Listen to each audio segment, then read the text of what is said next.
Welcome my dear students. AB school નવસારીની online lecture સિરીઝની અંદર હું કેજે ગોસ્વામી તમારું સ્વાગત કરું છું. ચેપ્ટર નંબર 8 ની અંદર ડી અને એફ વિભાગના તત્વોમાં એક નવા પોઈન્ટની આપણે ચર્ચા કરવા જઈ રહ્યા છીએ, જે ઊંચી ઓક્સિડેશન અવસ્થાઓની સ્થાયિકતાના વલણ. હવે આ જે ક્વેશ્ચન છે બીજી રીતે પણ પૂછી શકાય. એમ પણ પૂછી શકાય કે સંક્રાંતિ તત્વોના ઓક્સાઇડ અને હેલાઇડ સંયોજનોના સ્થાયિકતાના વલણ, આવી રીતે પણ પ્રશ્નો પૂછી શકાય. અને ઘણા બધા ટૂંકા ક્વેશ્ચન્સ અને એમસીક્યુ આ પોર્શનમાંથી નીકળે એમ છે. તો દરેક ટોપિક અને દરેક પોઈન્ટ ઉપર બરાબર ધ્યાન આપવાનું છે. તો જોતા જઈએ. ફર્સ્ટ પોઈન્ટ, પ્રથમ સંક્રાંતિ શ્રેણીની ધાતુઓ સ્થાયી હેલાઇડ્સ બનાવે છે. એટલે પ્રથમ સંક્રાંતિ શ્રેણીની જે ધાતુઓ છે એ સ્થાયી હેલાઇડ બનાવે છે. સ્થાયી હેલાઇડ નો મતલબ એના ઘણા બધા હેલાઇડ સંયોજનો જાણીતા છે. કેટલાક તમને આપેલા છે Ti, X4. X નો મતલબ શું થશે? હેલાઇડ. હેલાઇડ નો મતલબ FCl, Br, I ગમે તે હોઈ શકે. VF5 અને CrF6. હવે આ જે સંયોજનો છે એમાં વિશિષ્ટતા શું છે? તો કે આ સંયોજનોમાં સૌથી ઊંચા ઓક્સિડેશન આંક જોવા મળે છે.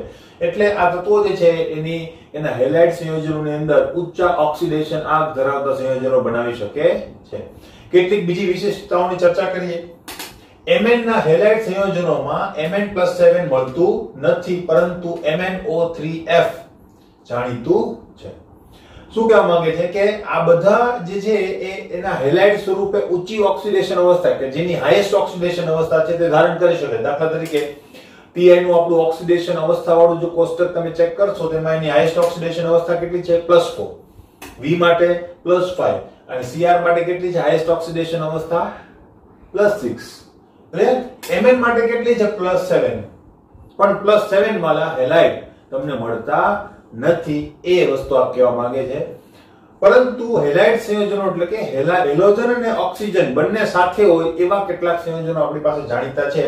એમાંનું એક છે MnO3F. આ સંયોજન જે છે એનું નામ શું થશે? પરમેંગેનાઇડ ફ્લોરાઇડ.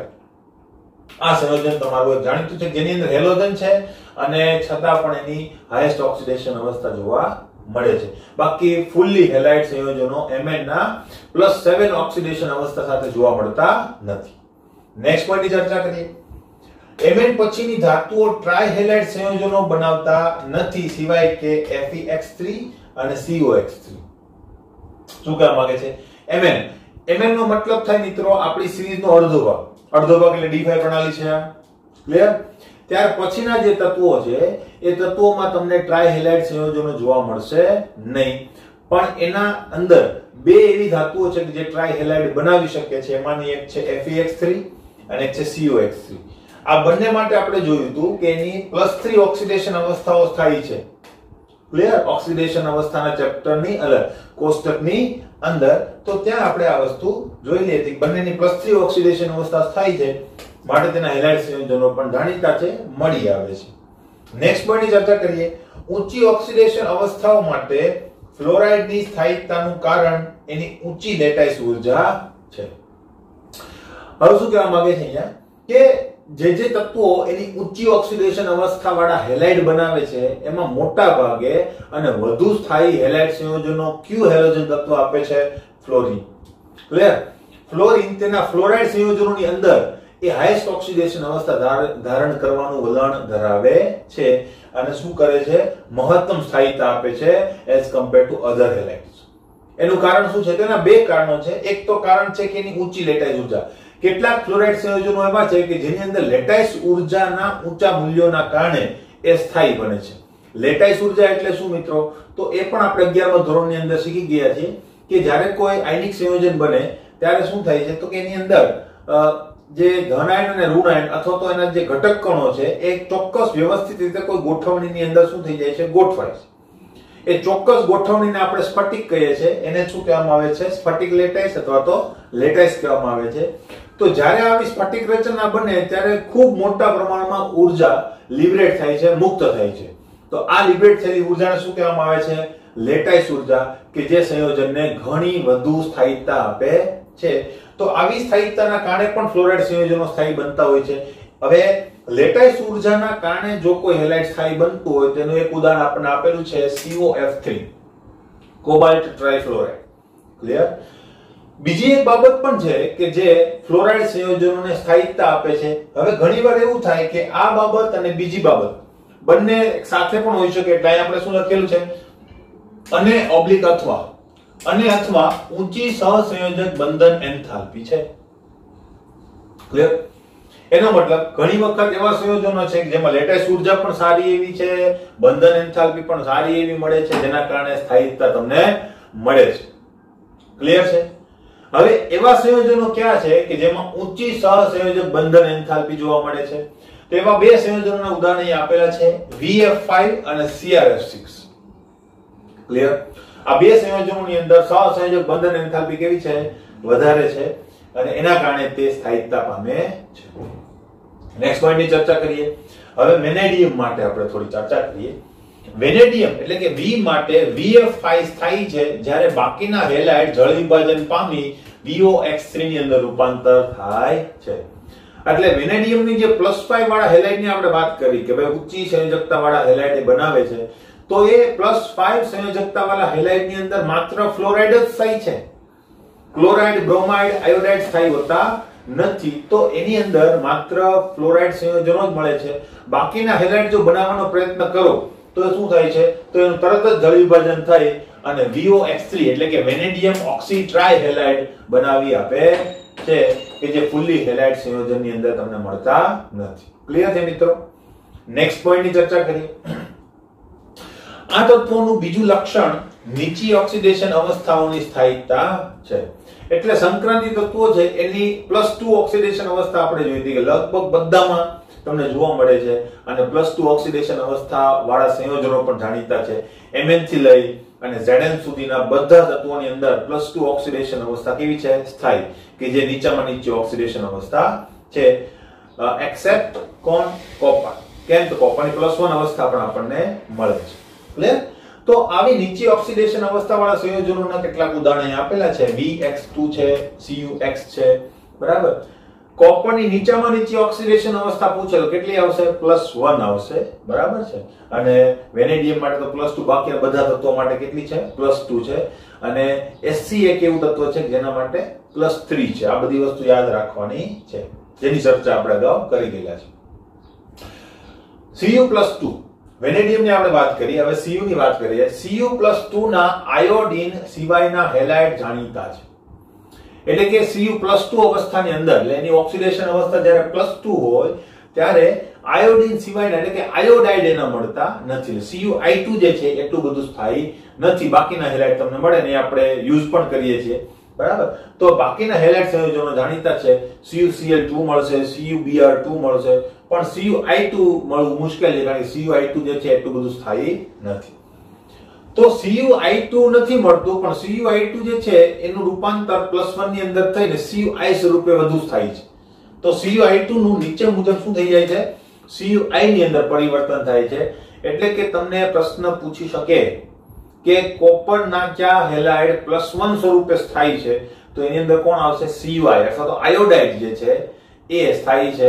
બાકીના હેલોજન સંયોજનો પાછા +1 અવસ્થામાં સ્થાયી હોતા નથી. તો ફરીથી કહી દઉં, કોપર +2 સ્વરૂપે બધા જ હેલાઇડમાં સિવાય કે આયોડીન. ક્લિયર? અને કોપર +1 સ્વરૂપે માત્ર આયોડીનમાં જ મળે છે, બાકીના હેલાઇડમાં મળતું નથી. ક્લિયર? નેક્સ્ટ પોઈન્ટની ચર્ચા કરીએ. હવે આ જે એમ કહેવાય કે Cu+I2 માંથી Cu+I માં રૂપાંતર થવાની જે પ્રક્રિયા છે અહીંયા લખેલી છે, બહુ સિમ્પલ પ્રક્રિયા છે. Cu+I2 એવા બે મોલેક્યુલ જે છે એકબીજા સાથે પ્રક્રિયા કરશે અને શું બનાવશે? તો કે Cu+I બનાવશે, અને આયોડીન જે છે એ શું થઈ જશે? લિબરેટ થઈ જશે. ક્લિયર? એટલે Cu+2 છે અહીંયા દેખાય છે તમને, અને એનું રૂપાંતર શેમાં થઈ જાય છે? Cu+1 માં. તો Cu+1 માં થાય છે, અહીંયા રિડક્શન કરનાર મોલેક્યુલ કોણ થશે? આયોડીન, કે જે -1 માંથી શું બને છે? 0 બને છે. નેક્સ્ટ પોઈન્ટની ચર્ચા કરીએ. Cu+1 ના અન્ય હેલાઇડ દ્રાવણમાં વિષમીકરણ અનુભવી Cu+2 અને Cu બનાવે છે. એક વાત કે અધર હેલાઇડ છે, આયોડીન સિવાયના જે હેલોજન છે એ +1 સ્વરૂપે સ્થાયી હોતા નથી. જો તમે બનાવવાનો પ્રયત્ન કરો તો Cu+1 સ્વરૂપે જો હેલાઇડ હોય તો તરત જ શું કરે છે? દ્રાવણમાં વિષમીકરણ અનુભવ. વિષમીકરણનો મતલબ થાય છે ઓક્સિડેશન અને રિડક્શન એક જ તત્વનું થઈ જશે અને તમને મળશે Cu+2 અને Cu. પ્રક્રિયા જો આપણે લખવા જઈએ તો કેવી રીતે થશે? Cu+1 હશે, એનું રૂપાંતર શેમાં થઈ જશે? Cu+2 અને Cu માં. તો તમે જોઈ શકો છો કે આ જગ્યાએ શું થયું? ઓક્સિડેશન, જ્યારે આ જગ્યાએ શું થયું? રિડક્શન. તો આવી પ્રક્રિયાઓને શું કહેવામાં આવે છે? વિષમીકરણ, જે 11મા ધોરણમાં રેડોક્સ નામના ચેપ્ટરમાં આપણે ભણી ગયા છે. નેક્સ્ટ, Cu2 એટલે કે Cu+2 ઓક્સિડેશન અવસ્થાની Cu+1 ઓક્સિડેશન અવસ્થા કરતા વધુ સ્થાયીતા હોય છે. એનું કારણ શું? એનું કારણ છે હાઇડ્રેશન એન્થાલ્પીનું વધુ ઋણ મૂલ્ય. ક્લિયર?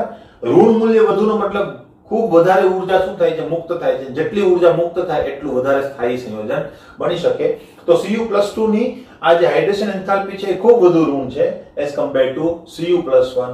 માટે Cu+2 ધરાવતા જે હેલાઇડ સંયોજનો છે અથવા તો Cu ની +2 અવસ્થા +1 કરતા કેવી છે? વધુ સ્થાયી છે, જે એની હાઇડ્રેશન એન્થાલ્પી પરથી આપણે કહી શકીએ. ક્લિયર છે મિત્રો?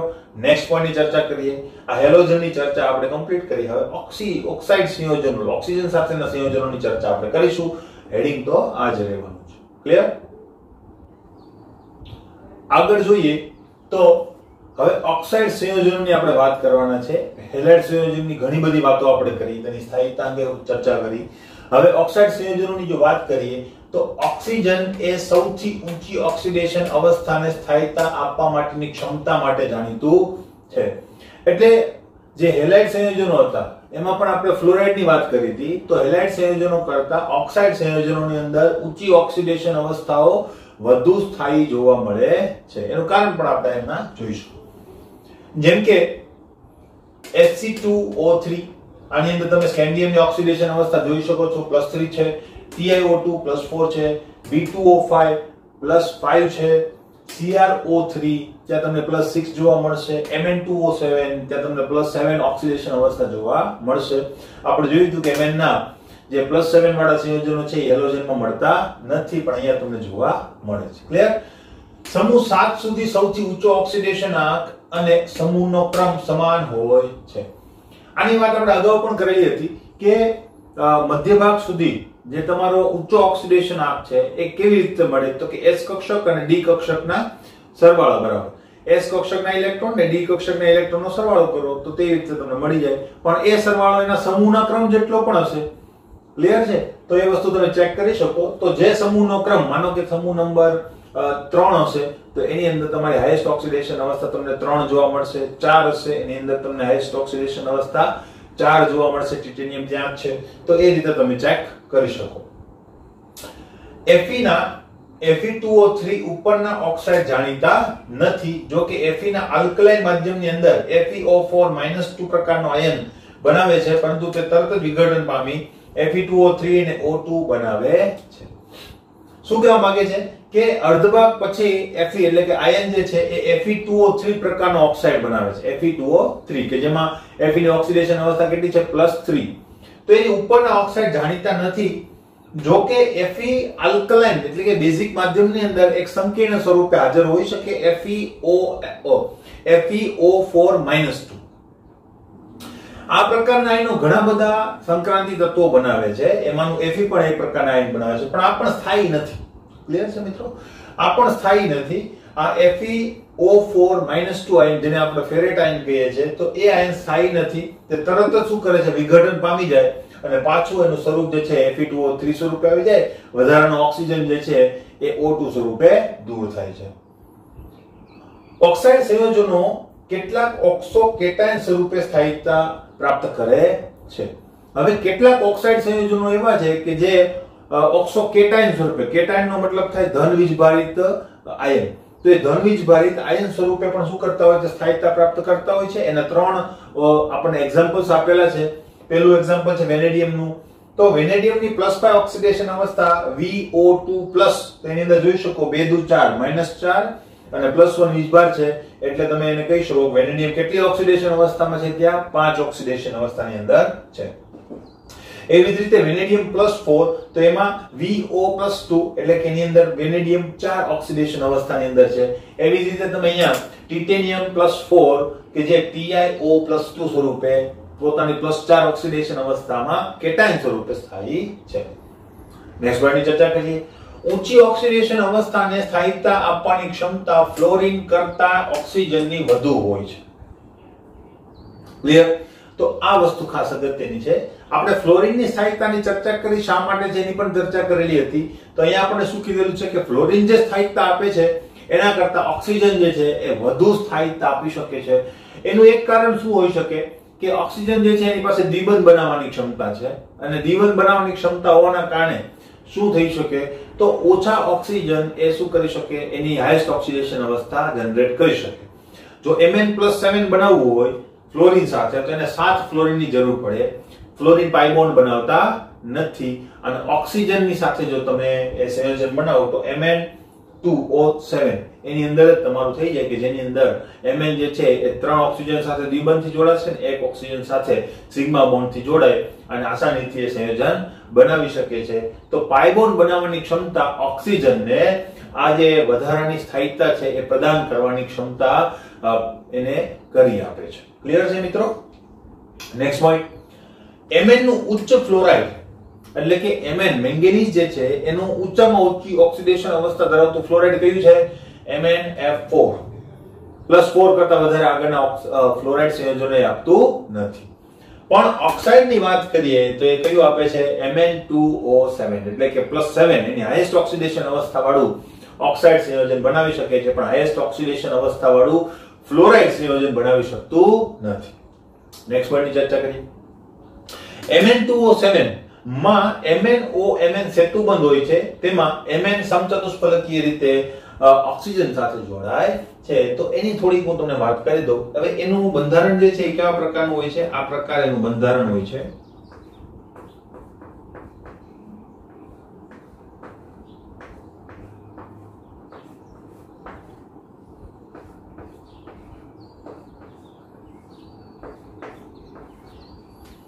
તો આ જે બંધ છે આને કહેવામાં આવે છે સેતુબંધ.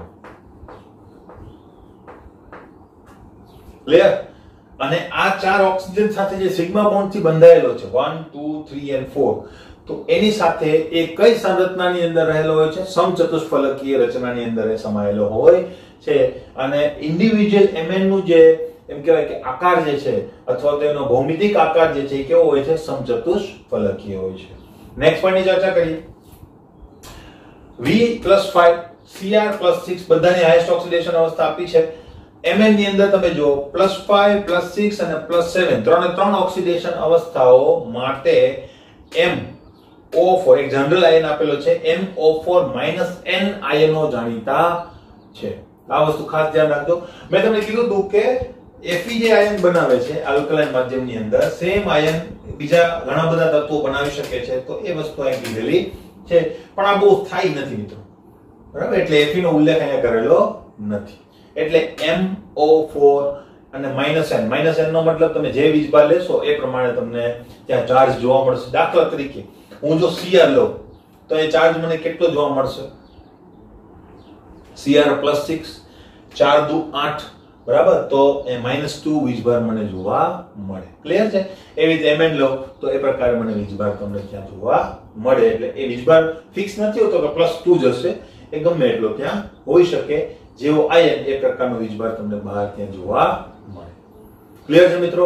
તો ઓક્સાઇડ સંયોજનની ઘણી બધી માહિતી આપણે જોઈ છે. આને લગતા કારણો અને જે કોયડાઓ છે એની પણ આપણે ચર્ચાઓ કરવાના છે. ત્યારે ફરીથી આ વસ્તુ રિવાઇઝ થશે. ઘણા બધા શોર્ટ ક્વેશ્ચન MCQ આ ટોપિકની અંદરથી નીકળી શકે એમ છે. તો આનો બરાબર એક લીટીમાંથી બનતા MCQ અને એક લીટીમાંથી બનતા ક્વેશ્ચન ઉપર તમારી નજર હોવી જોઈએ. બાકી આખો ક્વેશ્ચન સેપરેટ આખો પૂછાય તો થોડોક વધારે લેન્ધી ક્વેશ્ચન થઈ જાય. એટલે આ બે પાર્ટ પાડી અને આપણે એને ભણવાની કોશિશ કરી છે. પહેલા આપણે હેલોજનના સંયોજનો જોયા અને ત્યાર પછી આપણે ઓક્સાઇડના સંયોજનો જોયા. અને એવી રીતે જો તમે તૈયારી કરશો બે પાર્ટની અંદર તો તમારી તૈયારી અને આ જે ક્વેશ્ચન છે યાદ રાખવામાં પણ તમને સરળતા પડશે. તો એ રીતે તમારે તૈયારી કરવી જોઈએ. ક્લિયર છે મિત્રો? તો હવે નેક્સ્ટ વિડિયોની અંદર આપણે પાછા મળીએ.